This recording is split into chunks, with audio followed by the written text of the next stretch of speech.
Você piscou e o Flash alterou a linha do tempo mais uma vez.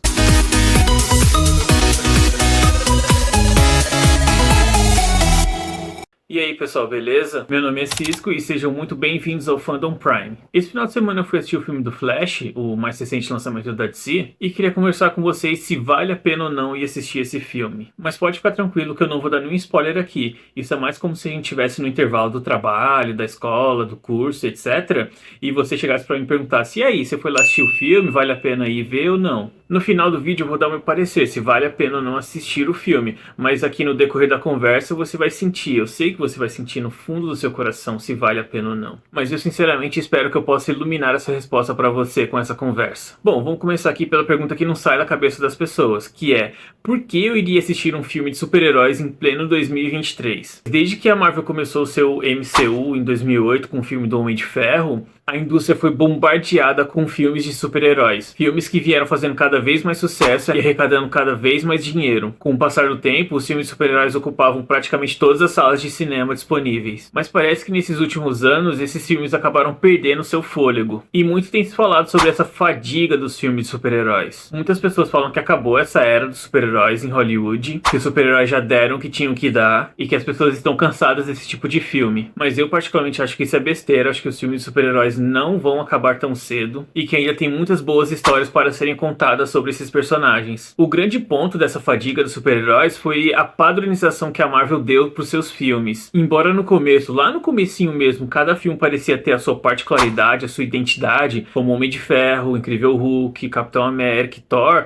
pareciam ser filmes distintos entre si, cada um com seu tema, sua identidade. Depois dos filmes dos Vingadores, o primeiro, parece que o estúdio decidiu criar uma estrutura para seus filmes, onde cada filme, independente do personagem ou equipe, contaria com os mesmos elementos e estruturas narrativas. E no começo isso até podia ser legal, criou a identidade do estúdio e o público logo reconheceu aquela marca e assimilar os seus produtos. Mas era mais do que óbvio que você criar uma coisa assim, tirar a identidade dos seus personagens, tirar a particularidade dos seus filmes, transformar tudo num padrão, ia se desgastar com o tempo. E essa foi a famigerada fadiga dos filmes de super-heróis. Mesmo o grande público, o público em geral, achava que isso era besteira no começo. E parecia que era com os números que os filmes da Marvel estavam fazendo. Passando da casa do bilhão, principalmente com Vingadores Ultimato, que fez mais de 2 bilhões de dólares. Mas aí acho que entrou muito parte da ganância, né, do estúdio, que com a chegada do Disney Plus enfiou 3 filmes e 3 séries no mesmo ano. Aí realmente não tem quem aguente tanto super-herói. Ainda mais se você pensar no ponto de que para você assistir o novo filme da Marvel, você teria que assistir os últimos 10 anos de conteúdo deles. E com o Disney Plus não seriam só mais 10 anos de filmes, seriam 10 anos de filmes e séries. Então é exigência demais para você assistir um simples filme, né? Mas aí vamos lá, o caso da Marvel não deve ser o peso que vai você dizer que acabou a era dos filmes de super-heróis. Porque, e eu tenho noção disso, que quando as pessoas dizem que acabou os filmes de super-heróis, elas estão dizendo que acabou os filmes de super-heróis e adaptações de quadrinhos. E só dizer isso em voz alta já traz a besteira que isso é. Porque, primeiro, quadrinhos não são só super-heróis, e segundo, que super-heróis não são só um gênero. Poxa, os quadrinhos estão aí desde os primórdios da civilização, e os super-heróis estão aí há mais de 90 anos. Então acho que dá pra dizer tranquilamente que essa indústria não sobreviveria tanto tempo contando um tipo de história só. Então, o que eu quero dizer com tudo isso é que o que tá morto em Hollywood agora é a padronização, essa unificação de conteúdo. O que a gente vai ter agora nos próximos anos, em termos de adaptações de quadrinhos e filmes de super-heróis, vão ser a particularidade de cada história e a identidade de cada filme que vai determinar o seu público. Vamos pegar como exemplo um passado recente agora. A gente teve muitos filmes da Marvel, de personagens diferentes e até equipes. Mas se você pensar direito, todo mundo que foi assistir esses filmes, independente de que personagem ou equipe fosse, elas estavam indo ver o novo filme da Marvel. Então não chegou a ser uma questão de esse personagem parece interessante, ou a história dessa equipe parece ser foda. Era sempre a questão de o novo filme da Marvel. Agora, durante esse mesmo tempo, a gente teve também outras adaptações de quadrinhos, mesmo pro cinema. Já citando a concorrente direta da Marvel, a DC, trouxe filmes como Shazam e Aves de Rapina, que ambos tinham propostas totalmente diferentes entre si e que eram totalmente diferentes dos outros materiais de super-heróis feitos no momento. Daí você pode até argumentar que Shazam e Aves de Rapina não foram sucessos. Só que isso seria associar sucesso com os padrões da Marvel. Que isso foi um movimento engraçado dos últimos anos, que as pessoas começaram a assumir de que para um filme fazer sucesso, eles tinham que fazer quase $1 bilhão cada filme. Só que isso não é exatamente verdade. Claro que é até interessante pro estúdio que o seu filme faça $1 bilhão.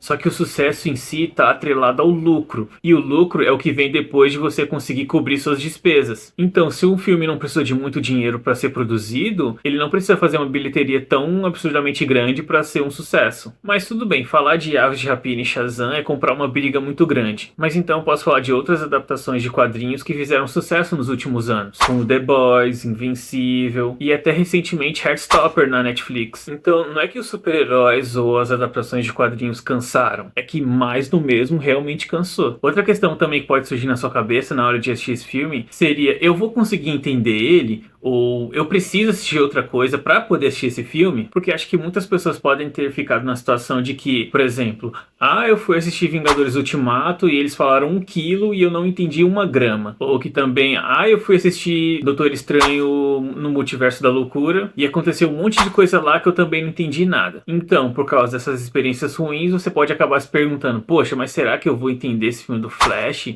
Será que tem algumas coisas que eu preciso assistir antes? E, bom, primeiro, você não precisa assistir nada antes para assistir esse filme do Flash. E sim, dá para entender o filme do Flash tranquilamente só assistindo ele. Muito se tem falado recentemente sobre multiversos, sobre viagens para realidades paralelas. A gente tem o que aconteceu no filme Doutor Estranho, né? O Multiverso da Loucura, o que aconteceu no último filme do Homem-Aranha. A gente tem até o Aranha-Verso, né? E pelo material promocional, as pessoas já estavam pensando que o multiverso da DC ia chegar com tudo agora nesse filme do Flash. Só que acontece que esse filme do Flash é simplesmente uma história de viagem no tempo. E claro que viagens no tempo são complicadas. Tem toda aquela parada científica e as explicações mirabolantes. Mas poxa, a gente tem tantos filmes sobre viagem no tempo, tantas histórias fantásticas e que a gente ama tanto e que não são nada complicadas, que eu acho sinceramente que esse novo filme do Flash pode se enquadrar nessa categoria. Daí, pra citar alguns filmes fantásticos de viagem no tempo que as pessoas amam e não acham complicados de entender, a gente tem, por exemplo, De Volta pro Futuro, Uma Questão de Tempo, Harry Potter e o Prisioneiro de Azkaban,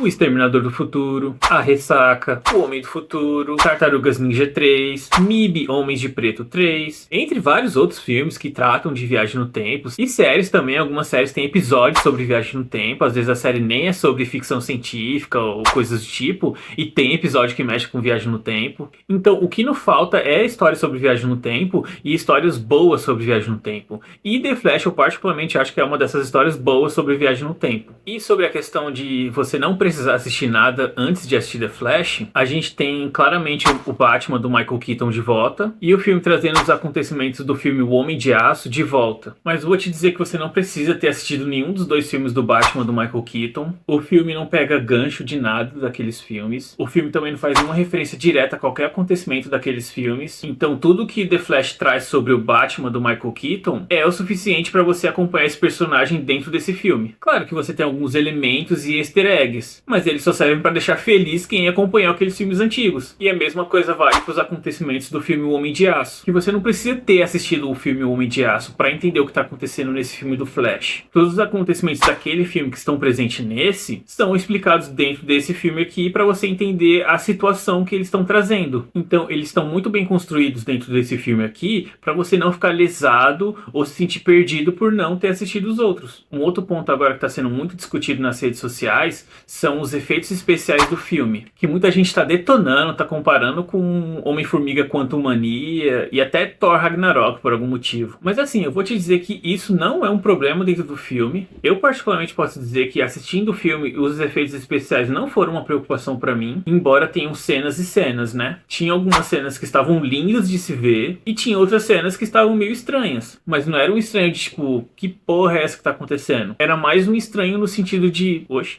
então tá, né? Mas aí tem dois argumentos em cima dessa história. Primeiro foi o do diretor. Agora, depois que o filme foi lançado oficialmente, o diretor do filme veio ao público comentar sobre as críticas que o filme estava recebendo em relação aos efeitos especiais. E ele teve a pachorra de dizer que os efeitos especiais estranhos no filme foram todos propositais. Daí ele falou que era tudo uma questão de perspectiva do Flash, de que a visão do velocista ao mundo ao redor fica meio estranha mesmo, e mais um monte de coisa lá que ele falou. Mas olha, isso até que faz sentido, tudo bem. Eu entendo esse argumento, entendo que faz sentido, que essa era a visão dele. Mas ou isso é muito mau caratismo por usar uma desculpa esfarrapada dessa pra justificar um trabalho mal feito, ou foi muita ingenuidade da parte dele achar que o público ia comprar essa justificativa. Aí outra coisa seria uma imagem que tá circulando por aí, de um trecho do filme, onde a gente tem a cabeça do Flash flutuando, e as pessoas logo estão comparando com aquela cena de Thor Ragnarok, que foi uma porcaria. E o pessoal já tá detonando, falando assim, como que eles puderam fazer uma porcaria dessas, mesmo depois de Thor Ragnarok? E eu vou dizer que isso é sacanagem, porque essa cabeça flutuante do Flash não tá tão ruim como a de Thor Ragnarok. Eu lembro de assistir aquilo no filme do Thor, e pensar, que porra é essa? Sério que eles gastaram milhões pra fazer uma coisa dessas? E aquela cabeça flutuante no filme do Thor fica lá por uns bons minutos de tela. Já a cabeça flutuante do filme do Flash fica por poucos segundos em tela, e o efeito dela não tá tão ruim assim. Digo mais usando como exemplo o próprio filme do Flash, que, como eu disse anteriormente, tem sim cenas de CGI ruim, de efeitos especiais estranhos, só que essa cabeça flutuante não foi um desses. Então, se você vê essa cabeça flutuante do Flash sendo usada como um argumento para você não ver o filme, pode, por favor, desconsiderar ela, porque o tempo dela é irrelevante aqui para nossa medida. Outro argumento para você ir ou não ver o filme do Flash no cinema seria a série do Flash na CW, que aí você poderia pensar, eu gostava ou não gostava da série do Flash e por isso eu vou ou não ver o filme. Porque aí, se você não gostava da série do Flash, você pode pensar, porra, eu não gostava daquela porcaria, então eu tenho medo do que eles fizeram no cinema. Ou se você gostava da série do Flash da CW, você pode pensar, eu gostava daquele Flash e eu não vou concordar com esse novo Flash. Agora, eu tentando argumentar pros dois lados, vou colocar o seguinte. Primeiro, se você não gostava. Se você não gostava do Flash da série, você pode ficar tranquilo, porque é totalmente diferente. Diferente no sentido que a gente não tem aquele drama desnecessário e muito menos aquela equipe arrastando a história. Eu, pelo menos, detestava aquela questão do time Flash. Essa era uma besteira feita pela CW, que vinha desde a série Arrow, de meio que fazer uma novelização das suas séries. Então, mesmo a gente tendo esses personagens que agiam, na maior parte do tempo, sozinhos nos quadrinhos, nas séries da CW existia uma equipe que andavam com eles pra todo canto e eles não faziam nada sem eles. E eu sofria principalmente nessa questão com o Flash, que eu particularmente sou acostumado a ler as histórias do Flash e ele agindo sozinho. Embora ele sempre encontre um velocista aqui, outro ali, um parceiro aqui e ali, a maioria das histórias que eu li do Flash, ele tá sozinho. E não com uma galera dizendo, nós somos o Flash. Mas aí você pode dizer que é uma falha minha por não ter crescido nos anos 90, com todas aquelas galhofas, etc. Mas aí vai de particular de cada um. Agora, se você gostava da série do Flash, aí você tem que pensar que a própria série trazia essa questão do multiverso, né? Então tudo bem você ter várias interpretações do personagem. Agora pode entrar na questão de que se você gostava da série ou do personagem. Se você gostava do personagem, então acho que vai ser tranquilo pra você ir assistir o filme. E se você gostava da série, eu também posso dizer que esse filme poderia facilmente se encaixar como um episódio da série. Só que aí eu vou te dizer que esse seria o melhor episódio que essa série já viu. Mas aí é uma questão de que, se isso fosse um episódio da série, você estaria tranquilo de assistir, porque tudo que você viu ao ser construído na série, tudo que foi construído até então, te preparou para ver esse episódio, que na verdade é esse filme. Mas então, vale a pena ou não ver esse filme do Flash? E eu vou dizer que sim, vale sim a pena ver esse filme do Flash, mas assim, ele não vai mudar a sua vida, e também não é uma coisa para você chegar lá no cinema e ficar gritando, vibrando com participações especiais ou coisa do tipo. Isso aí foi um momento muito particular e único no cinema. Acho que você não pode ficar esperando isso de todo o filme. Mas se você encarar esse filme como um blockbuster da vez, ele sim vai te entreter e te divertir bastante. E você não vai ligar pra questão nenhuma de efeito especial ruim ou coisa do tipo. Porque se você olhou os últimos filmes da Marvel, por exemplo, e gostou deles e passou pano pros efeitos especiais ruins, então você tranquilamente poderia fazer isso agora no filme do Flash. A não ser que você seja Marvete fanático, e aí sim é uma questão de gosto, que aí você vai ver uma porcaria no filme da Marvel e vai ficar de boa,